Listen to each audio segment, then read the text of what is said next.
அனைத்து ஓய்வு பெற்ற போக்குவரத்து பணியாளர்கள் அனைவருக்கும் சிங்காரம் பணிவன்புடன் வணக்கத்துடன் இந்த வீடியோ பதிவேற்றம் செய்கிறேன்.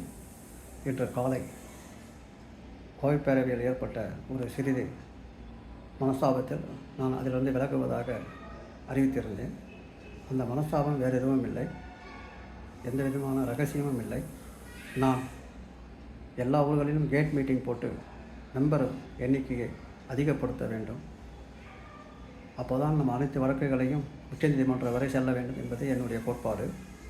இந்த கேட் மீட்டிங் கோட்பாட்டில் பேரவை அவர்களுடைய முடிவு வேறு விதமாக இருக்கிறது. ஓய்வு பெற்ற பணியாளர்கள் கேட் மீட்டிங் போடும்போது அவர்களுடைய பாதுகாப்பு கேள்விக்குறியாகிறது என்பது அவர்களுடைய வாதம். எது எப்படி இருந்தாலும் இது இன்று இந்த வீடியோ பதிவிட்டவுடன் நான் சற்றும் எதிர்நோக்கவில்லை. கிட்டத்தட்ட இன்றைக்கி 500க்கும் மேற்பட்ட மிஸ்டு கால். அது மட்டும் இல்லாமல் வாட்ஸ்அப்பில் கமெண்ட் செக்ஷனில் எவ்வளவோ மெசேஜ், நூற்றுக்கணக்கான மெசேஜ்.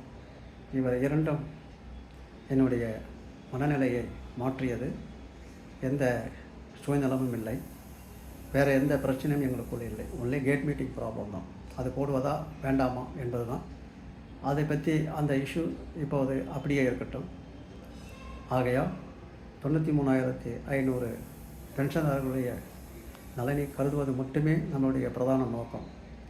இந்த இண்டிவிஜுவல் ஈகோ இப்போதைக்கு தேவையில்லை என்று ஒதுக்கி வைத்துவிட்டு நான் இந்த அனைத்து சட்ட நடவடிக்கைகளையும் கோவை பேரவையில் இது ஏதோ ஒரு கெட்ட நேரம் என்று எடுத்துக்கொள்ளலாம், ஒரு திஷ்டின்னு நினச்சிக்கலாம், இல்லை ஒரு கெட்ட நேரம் எடுத்துக்கலாம். ஒரு இஷ்யூவில் கான்ட்ராவர்சி நான் செய்யணுன்ற அவர்கள் செய்ய வேணான்றார்கள். ஸோ அது ஓய்வு பெற்றவர்களின் நலனை கருதி தான் இந்த இஷ்யூ அப்படியே இருக்கட்டும்.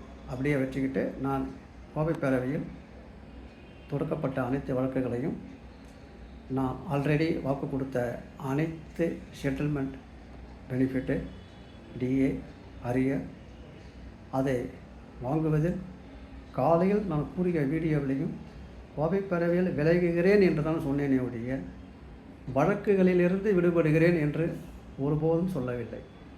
அவை மற்றவர்கள் தவறாக ஒரு எண்ணம் கொண்டு வேறு மாதிரி நினைத்து விட்டார்கள். அது தவறு. இப்போதும் சொல்லுகிறேன், எந்த விதமான மனக்கசப்பு யாரோடு வந்தாலும் நாம் தொடுத்துள்ள அனைத்து வழக்குகளும் என் இறுதி கட்டம் உள்ள வரை அந்த வழக்குகள் தொடர்ந்து நடத்தப்படும். அவை அனைத்து பலன்களையும் பணியாளர்களுக்கு, ஓய்வு பெற்றவர்களுக்கு, அந்த அரசு ஊழியர்களுக்கு இணையான அனைத்து பலன்களும் பெறும் வரை நம்மளுடைய போராட்டம் தொடரும். அதில் காலையில் சொல்ல வீடியோவிலையும் நான் பின்வாங்கவில்லை. கோவை பேரவையில் விலகுவது வேறு, சட்ட போராட்டத்தில் விலகுவேன் என்று எந்த நிலையிலும் எந்த காலத்திலையும் சொல்ல மாட்டேன். ஏனென்றால் அது எனக்கு தெரியும். நான் விலகிவிட்டால் அந்த வழக்கை நான் பெருமைக்காக சொல்லவில்லை, மிக கடுமையான முயற்சி எடுப்பேன், கடுமையாக உழைப்பேன், அர்ப்பணிப்போடு படித்து தெரிந்து கொண்டு அந்த வழக்கை நடத்துவேன். அதில் உள்ள அருமை பெருமை எனக்குத்தான் தெரியும். கடந்த 7 ஆண்டு காலம் நாம் எவ்வாறு நடத்தி இருக்கிறோம், டிஏ பெற்றிருக்கிறோம், இன்னும் அரியர் பெறப்போகிறோம், டிஏ அப்டேட் ஆக போகிறோம், மற்ற வழக்குகள் நடத்த வேண்டும் என்பதை கூறிக்கொண்டு அனைத்து ஓய்வு பெற்றவர்களும் பணியாளர்களும் மனநிறைவோடு நிம்மதியோடு நாங்கள் இருக்கிறோம் என்ற உறுதிமொழி விடைபெறுகிறேன்.